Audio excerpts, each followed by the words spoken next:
नमो बुद्धाय मित्रांनो, आपल्या सर्वांचे आपल्या मनपसंत चॅनल मनशांतीवर स्वागत आहे. आपण मिलिंद प्रश्न या ग्रंथाचे वाचन करीत आहोत. चला तर सुरू करूया आजच्या वाचनाला.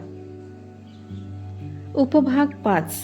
महासेन देवपुत्रास मनुष्यलोकी येण्याची विनंती. यानंतर ते कोटीशित अहर्त युगंधर पर्वतावर अंतर्धान होऊन तावरतीस भवनात प्रकट झाले. तेथे एक राजा होता, त्याचे नाव सक्क.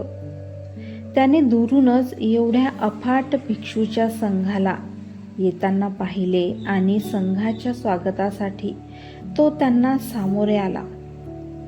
आदराने अरसगुत्ता पुढे मस्तक नमवून आतिथ्य सेवेसाठी तो एका बाजूस उभा राहिला व असगुत्तास म्हणाला, भंते असगुत्त, महान सत्पुरुषांच्या संघाचे कोणत्या कारणास्तव आगमन झाले आहे? आपल्याला कोणत्या गोष्टीची गरज पडली? मी सदैव संघाच्या सेवेकरिता तयार आहे. भंते, मी आपणासाठी काय करू? यावर संघनायक असगुत्त म्हणाले, हे महाराज, जंबूद्वीपातील सागल नावाच्या नगरात मिलिंद नावाचा राजा आहे. वादविवाद करण्यात त्याची बरोबरी करणारा दुसरा कोणी नाही. तेव्हा त्याच्यावर मात करणे तर दूरच राहिले. एवढा तो जबरदस्त आहे. तो समस्त संघ संस्थापकांमध्ये श्रेष्ठ समजला जातो. तो निरनिराळ्या संघाकडे जाऊन त्यांना कोड्यात टाकणारे बिकट प्रश्न विचारून हैराण करण्याची त्याची सवय आहे. सक्क म्हणाला, भंते असगुत, देवपद सोडून मनुष्यलोकी जन्म घेणारा तो हाच मिलिंद राजा होय. आणि भंते असगुत, येथे शेजारीच केतुमती प्रासादात महासेन नामक देवपुत्र वास्तव्य करीत आहे. तोच मिलिंद राजाशी चर्चा करून त्यांचे शंका निवारण करू शकेल असा तो समर्थ आहे. त्या महासेन देवपुत्राने मनुष्यलोकी जन्म घ्यावा म्हणून आपण त्यांना प्रार्थना करूया. यानंतर देवांचा राजा सक्क भिक्खू संघाला सामोरे करून केतुमती प्रसादात जाऊन दाखल झाला आणि महासेनाला आलिंगन देऊन म्हणाला, हे मारेस, मनुष्य लोकात आपण जन्म घ्यावा अशी भिक्खू संघ आपणास प्रार्थना करीत आहे. नाही भंते, मनुष्य लोकाशी मला काही कर्तव्य नाही. कामकाजाच्या व्यर्थ रगड्यात भरडल्या जाणाऱ्या जीवनास क्षणाची देखील उसंत मिळत नाही. असे त्राही त्राही करून सोडणारे मानवी जीवन आहे. तेव्हा भंते, मी येथे देवलोकातच क्रमशः वरच्या पायऱ्या गाठून जन्मग्रहण करीत असता मुक्तीचे शिखर गाठी. याप्रमाणे सक्काने 3दा मनुष्यलोकी जन्म घेण्याची विनंती केली, परंतु 3ही वेळा महासेनाने वरील प्रमाणेच उत्तर दिले. यावर आयुष्यमान असगुत्त म्हणाले, हे मारीस, समस्त देवलोकांसह साऱ्या जगात राजा मिलिंदाच्या तर्काचे सडेतोड उत्तर देऊ शकेल असा आपल्याशिवाय दुसरा कोणीही दृष्टीस पडत नाही. तेव्हा आपणच मनुष्यलोकी जन्म घेऊन दशबल बुद्धाच्या पवित्र शासनाचे रक्षण करावे अशी भिक्षू संघ आपणास विनंती करतो. राजा मिलिंदाच्या तर्काला भेदून बुद्ध शासनाचे आपण रक्षण करू शकाल. हे ऐकून महासेनाला अतिशय आनंद झाला आणि असेच आहे तर ठीक आहे, मी मनुष्यलोकी जन्म ग्रहण करीन असे त्याने अभिवचन दिले. तेव्हा देवलोकातील हे काम आटपून तावरतीस प्रसाद सोडून भिक्षू हिमालय पर्वताच्या रक्षित तळ या प्रदेशात परत आले. उपभाग 6. अस्सगुप्ताद्वारे रोहनास दंड. तेथे आयुष्यमान अस्सगुप्ताने आपल्या भिक्षू संघास पृच्छा केली की हे आऊस, अशा महत्वाच्या प्रसंगी आपल्यापैकी अनुपस्थित असलेला कोणी भिक्षू आहे का? अशी पृच्छा केली असता कोण्या एका भिक्षूने सांगितले की होय भंते, आजपासून 7 दिवसांपूर्वीच आयुष्यमान रोहन हिमालय पर्वतावर गेले असून त्यांनी तेथे समाधी लावली आहे. तर त्यांच्याकडे आत्ताच्या आत्ता दूत पाठवा. आयुष्यमान रोहनकडे दूत पोहोचण्याची व त्यांना समाधीतून उठण्याची एकच गाठ पडली आणि दूताकरवी संघ आपल्याला बोलवित आहे. हे जाणून त्यांनी तात्काळ तेथे स्थान सोडले व रक्षित स्थळ प्रदेशात कोटीशत अहर्तांच्या समोर येऊन ते उपस्थित झाले. तेव्हा आयुष्यमान अस्सगुप्त आयुष्यमान रोहनास म्हणाले, आऊस रोहन, बुद्ध शासन असे संकटात सापडले असून देखील तुम्ही इकडे संघ कार्यात लक्ष घालीत नाही, हे कसे? भंते, ही माझ्याकडून चूक झाली. आऊस रोहन, तर याबद्दल तुम्ही दंड भोगला पाहिजे. ठीक आहे भंते, मी कोणते दंड कर्म करू? आऊस रोहन, हिमालय पर्वताच्या पायथ्याशी कजंगल नावाचे एक ब्राह्मणांचे गाव असून तेथे सोनुत्तर नावाचा एक ब्राह्मण आपल्या कुटुंबासह राहतो.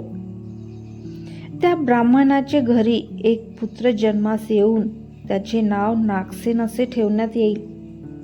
तेव्हा आपण 7 वर्ष 10 महिने त्याच ब्राह्मणाने घरी भिक्षेसाठी जात राहावे आणि नागसेन बाळास कसेही करून प्रवजित करावे व घेऊन जावे. तेव्हा तो प्रवजित होईल, तेव्हाच आपण दंडकर्मातून मुक्त व्हाल. ठीक आहे भंते, असे म्हणून आयुष्यमान रोहनने देखील त्या दंडकर्माचा स्वीकार केला. इकडे महासेन देवपुत्राने सुद्धा देवलोक सोडून सोनुत्तर ब्राह्मणाच्या पत्नीच्या उदरी प्रतिसंधी धारण केली. प्रतिसंधी धारण करता क्षणीच 3 आश्चर्यकारक घटना घडून आल्या. त्या अशा: 1. सर्व शस्त्रास्त्रे प्रज्वलित झाली. 2. दुष्काळ असून देखील नवीन पीक भरपूर प्रमाणात आले. आणि 3. जोरदार वृष्टी वर्षाव झाला. इकडे रोहन देखील प्रतिसंधी ग्रहण करण्याच्या वेळेपासून 7 वर्ष 10 महिने न चुकता त्या सोनुत्तर ब्राह्मणाचे घरी भिक्षेस जात राहिला. परंतु एवढ्या काळात त्यास चुकून देखील एखाद्या वेळी वाटीभर भात, चमचाभर आंबट पाणी किंवा नमस्कारही लाभला नाही किंवा स्वागताचे शब्द सुद्धा लाभले नाहीत. उलट अपमान व तिरस्काराचे कटू शब्द मात्र गिळंकृत करणे त्यांच्या नशिबी आले. एवढेच नव्हे तर त्यास समंजसपणे भंते पुढे जा असे सांगणारी एखादी व्यक्ती देखील त्या घरी दिसून आली नाही. परंतु 7 वर्षे 10 महिने लोटल्यानंतर एके दिवशी भंते, आपण पुढे जा असे कोणीतरी बोलले आणि त्याच क्षणी सोनुत्तर आपले काम आटपून बाहेरून घरी परत येत होता. तेव्हा रस्त्यामध्येच त्याच्या घरून परत जात असलेल्या रोहन स्थविराची गाठ पडली. तेव्हा ब्राह्मण त्यास म्हणाला, हे साधू पुरुषा, तुम्ही माझ्या घरी गेले होते का? होय ब्राह्मण, गेलो होतो, असे रोहन उत्तरले. पण तेथे काही मिळाले का? सोनुत्तराचा प्रश्न. होय ब्राह्मण, मला मिळाले. हे ऐकून तो मनोमनच आनंदला व घरी गेला आणि घरच्या लोकांना विचारले, तुम्ही त्या भिक्षूस काही दिले का? आम्ही त्यास काहीही दिले नाही. घरच्या लोकांकडून वरील उत्तर ऐकून सोनुत्तर त्या भिक्षूचा फार संताप आला आणि दुसऱ्या दिवशी तो आपल्या दरवाजासमोर स्थविर रोहनची वाट पाहत बसला. नेहमी येणाऱ्या भिक्षूंनी माझ्या घरी काहीही मिळाले नाही तरी मिळाले म्हणून खोटे का सांगावे? याबद्दल आज मी त्याला लाजेने खाली पाहावयास लावीन, असं तो विचार करीत होता. नित्याप्रमाणे रोहन स्थवीर ब्राह्मणांच्या घरी गेले. तेव्हा ब्राह्मण त्यास म्हणाला, काल माझ्या घरी तुम्हाला काहीही दान मिळाले नाही आणि तरी माझ्याजवळ तुम्ही मिळाले म्हणून असे सांगितले. तुम्हा लोकांना असे खोटे बोलण्याचा केव्हापासून परवाना मिळाला? यावर स्थवीरांनी उत्तर दिले, हे ब्राह्मण, 7 वर्षे 10 महिन्यापासून मी सतत तुमच्या घरी येतो आहे. परंतु या अवधीत भंते पुढे जा एवढे सौजन्याने सांगणारा तुमच्या घरी कोणीही माझ्या दृष्टीस पडला नाही. काल निदान एवढे सौजन्य तर लाभले.